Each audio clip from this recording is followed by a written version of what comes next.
Bonjour, aujourd'hui, à travers cette vidéo, nous allons aborder l'exploitation pétrolière en Ouganda. Et la problématique sera la suivante. La découverte pétrolière vers un miracle ou un mirage ougandais. L'Ouganda est un pays de l'Afrique de l'Est, situé entre le Kenya, la Tanzanie, la République démocratique du Congo et le Soudan. Le chef d'État de la République d'Ouganda est depuis 1986 M. Yoweri Museveni. La capitale du pays est Kampala et la langue officielle est l'anglais, bien que le Luganda et le Swahili soient les langues courantes. La religion prédominante en Ouganda est le protestantisme avec 44,9%, suivi du catholicisme avec 39,5%. Il peut aussi être intéressant de préciser que la superficie du pays est de 236 000 km², la population d'environ 42 millions d'habitants, le taux de croissance du PIB de 4%, et enfin l'IDH qui nous précise que l'Ouganda est le 163e pays sur 187. L'histoire de l'Ouganda a profondément été marquée d'une part par l'impérialisme britannique et de l'autre par la dictature d'Idi Amin Dada. En 1888, la partie à l'est du Kenya passe dans les mains de l'Imperial British East Africa Company, ce qui confirme la domination britannique sur le Kenya et l'Ouganda. C'est finalement en 1900 que le royaume du Bouganda et les royaumes subordonnés deviennent officiellement un préfectorat britannique. Le pays est unifié sous le nom d'Ouganda. La mainmise britannique prend néanmoins fin le 9 octobre 1962 avec la déclaration d'indépendance. Le 25 janvier 1971, Idi Amin Dada prend le pouvoir lors d'un coup d'État. Son régime prendra fin avec la guerre ougando-tanzanienne qui voit les rebelles ougandais prendre le contrôle du pays avec l'aide militaire de la Tanzanie. Yoweri Museveni prend le pouvoir en 1986, mettant un terme à 15 années de guerre civile. Il instaure un régime de démocratie sans parti, avec pour objectif de canaliser les tensions politiques à l'origine des années de guerre civile. La croissance économique de l'Ouganda est depuis 2000 élevée, 7,3% par an en moyenne. Toutefois, la réduction des inégalités ne progresse pas aussi rapidement, principalement du fait que l'Ouganda représente l'une des croissances démographiques les plus élevées du monde, 3,3% par an. L'économie ougandaise doit faire face à plusieurs défis majeurs, dont notamment le développement et la modernisation des infrastructures, l'accroissement de la productivité du secteur agricole, la promotion du développement du secteur privé et la hausse des investissements publics. Les perspectives à court terme sont favorablement orientées, notamment grâce à la mise en œuvre d'importants projets d'infrastructures hydroélectriques et de transport. La croissance devrait également bénéficier du lancement, prévu en 2018, de la réalisation du pipeline vers la Tanzanie pour l'acheminement du pétrole qui devrait être extrait du lac Albert à partir de 2022.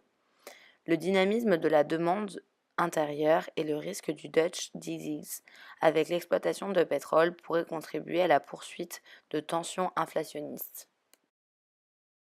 Dans ce pays pauvre qu'est l'Ouganda, la découverte de gisements de pétrole dans la zone du lac Albert semble être une opportunité. Ainsi, à la découverte de ce gisement, Kampala s'est lancé dans une véritable ruée vers l'or noir en lançant un appel d'offres international pour assurer l'avenir de cette exploitation qui devrait apporter une manne de plusieurs centaines de millions de dollars par an au pays. Ainsi, cette zone nord, qui a toujours eu une dimension internationale par les nombreuses migrations qu'elle a connues, est aujourd'hui projetée dans des enjeux internationaux d'exploitation. Toutefois, pour Kampala, ce projet d'exploitation pétrolière représente une promesse pour l'avenir, comme en témoignent les campagnes présidentielles de 2016, au cours desquelles de nombreuses promesses des candidats étaient justifiées par l'argent devant venir du pétrole, construction d'hôpitaux, d'écoles, etc. Ce projet d'exploitation représenterait donc pour l'Ouganda une source de revenus qui lui permettrait de se développer. Comme mentionné précédemment, les entreprises d'exploitation pétrolière sont au cœur de cette controverse. On en dénombre actuellement trois qui présentent de forts intérêts pour le projet: Total, entreprise française, la CNOOC, compagnie chinoise, et la compagnie indépendante britannique Tullow.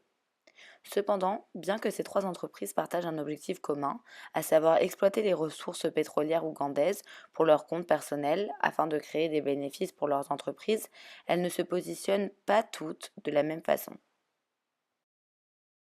Contrairement aux entreprises françaises et chinoises, Tuleo est présente sur le territoire national depuis 2004, mais le 1er janvier 2017, elle a cessé d'être l'opérateur principal du projet en cédant une importante partie de ses actifs à Total. Malgré cette prise de recul, elle conserve tout de même sa présence dans le pays pour gérer son positionnement. Par cette cession, Total est devenu l'un des principaux exploitants de la ressource nationale et se retrouve uniquement concurrencé par son homologue chinois. En effet, la CNOOC, en s'implantant en Ouganda, tente de renforcer la présence des entreprises chinoises sur le territoire africain. Bien que l'objectif soit un enrichissement pour l'entreprise, la compagnie souhaite concurrencer les entreprises européennes et américaines présentes en Afrique. Les acteurs privés apparaissent donc comme les premiers intéressés par le projet, mais ils ne sont en réalité pas seuls et doivent faire face à la concurrence de certains acteurs étatiques de la région. En premier lieu, le gouvernement ougandais, qui reste le principal intéressé, a pour objectif d'exploiter ses ressources pétrolières afin de faire fructifier son économie nationale et créer 150 000 emplois grâce au développement de ces nouvelles filières industrielles. Il se pose donc comme un acteur favorable à l'exploitation des ressources localisées dans le parc naturel de Murchison Falls. Le leader national, Museveni, se veut porteur d'un projet panafricain en présentant l'Ouganda comme une véritable source de production pétrolière qui alimenterait le reste de l'Afrique, ou du moins sa partie est. Pour réaliser ses ambitions, celui-ci cherche à mettre en place des projets de pipeline qui permettraient d'exporter les ressources pétrolières en dehors des frontières nationales vers les autres pays de la région. Ce projet panafricain est également soutenu par les gouvernements engagés ensemble au sein de la communauté d'Afrique de l'Est, qui voient l'opportunité de dynamiser économiquement leur région. Cependant, malgré cette volonté apparente d'aller dans la même direction, un pays voisin freine le projet. La zone d'extraction principale se situe à la frontière entre l'Ouganda et la République démocratique du Congo, au niveau du lac Albert. Afin de présenter un contrôle fort au niveau de cette frontière, le gouvernement ougandais y a fait installer un poste de contrôle militaire, ce que la RDC conteste largement car cela limite l'accès au territoire de son voisin et par conséquent sa capacité à exploiter ces importantes ressources, symboles d'opportunités économiques. Comme tout projet permettant un bénéfice financier, l'exploitation du pétrole, située dans le parc naturel Murchison Falls, suscite les volontés d'influence. C'est pourquoi le Kenya et la Tanzanie tentent de prendre part au projet. Le Kenya a négocié pour tenter de faire changer le parcours de l'oléoduc débouchant en Tanzanie afin que celui-ci passe par son territoire, projet auquel la Tanzanie s'est opposée. De plus, ce pays, membre du projet, a signé avec l'Ouganda un contrat prévoyant de relier les champs pétrolifères du nord de l'Ouganda à son port de Tanga, le HACOP. Cependant, ces acteurs étatiques ne sont pas les seuls à activer leur influence dans la région. Différents fonds d'investissement interviennent pour conseiller les entreprises. C'est le cas d'un fonds d'investissement américain qui, en plus de vendre ses conseils à différentes compagnies, dénonce les actions illicites de lobbyistes véreux tels que l'homme d'affaires chinois Xi Jinping Patrick Ho. En effet, afin de favoriser la signature de contrats d'exploitation par des entreprises chinoises, celui-ci proposait des pots de vin aux autorités ougandaises. Ce genre de conflit met en exergue le fait que les influences internationales peuvent être incarnées par de nombreux acteurs de différentes natures. Les décisions prises entre les différents acteurs internationaux ont ainsi d'importantes conséquences à l'échelle locale sur les lieux d'exploitation des ressources pétrolières. En effet, la majorité des gisements ont été découverts dans les zones protégées et riches en biodiversité. Une grande partie des ressources pétrolières se trouve en effet sur les bords du lac Albert, espace qui regroupe une large biodiversité amatrice de ce milieu aquatique. Le crabe du lac Mutanda, le héron cabrier blanc ou encore le latte Macrophaltus sont trois espèces rares qui dépendent de l'équilibre du milieu aquatique déjà perturbé par l'exploitation des ressources halieutiques du lac. De plus, la répartition géographique des principales réserves ougandaises de pétrole correspond au sous-sol des parcs nationaux. Or, ces espaces permettent de protéger une faune en danger d'extinction. Les baléniceps rois, le rhinocéros blanc ou encore le gorille des montagnes, animal emblématique des espèces menacées. L'ONG IPBES, la plateforme intergouvernementale sur la biodiversité et les systèmes écosystémiques, alerte sur les conséquences funestes que pourrait avoir l'exploitation pétrolière entre les habitants de ces espèces sur la biodiversité ougandaise et l'équilibre naturel de ce grand lac africain. De la même manière, les zones d'exploitation coïncident avec les territoires historiques de certaines ethnies locales. Les Nyoros vivent sur les rives du lac Albert depuis la création du royaume Bunyoro au XVIe siècle. Cet ancrage historique est source de représentation forte au sein de cette ethnie. Pour les Nyoros, les terres riveraines du lac sont les leurs, d'autant plus que ce territoire possède un statut politique spécial, à savoir celui de district et royaume. Or, les populations locales sont désormais menacées d'expropriation, lorsque celle-ci n'est pas déjà effective. En effet, les promoteurs terriens se ruent sur ce territoire au sous-sol riche en or noir, qui pourront ensuite revendre leurs parcelles aux exploitants pétroliers. Ces derniers ont besoin d'espace pour l'extraction, mais aussi pour l'acheminement, par le biais d'oléoducs. Les problématiques au niveau international, national et local soulèvent un questionnement sur le développement de l'Ouganda.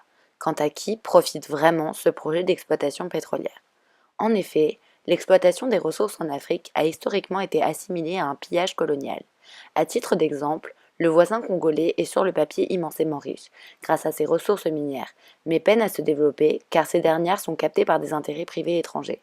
La République démocratique du Congo ne bénéficie pas de retombées économiques. De la même manière, si le pétrole ougandais pourrait être le point de départ d'un miracle pour le pays, en donnant une nouvelle impulsion à l'économie, son exploitation actuelle pourrait bien se transformer en mirage. L'enrichissement espéré risque en effet de bénéficier avant tout aux entreprises étrangères exploitant les gisements et de renforcer les fractures sociales et économiques au sein du pays. Enfin, investir dans le pétrole marque un tournant important pour l'économie ougandaise, avec pour but une industrialisation du pays à terme. Or, cela paraît incompatible avec la manne touristique actuelle dont profite le pays du fait de l'emplacement des gisements pétroliers. En effet, la principale attraction touristique du pays est sa population de gorilles vivant dans les parcs naturels de la région des Grands Lacs. L'Ouganda devra donc peut-être faire un choix entre tourisme et exploitation pétrolière.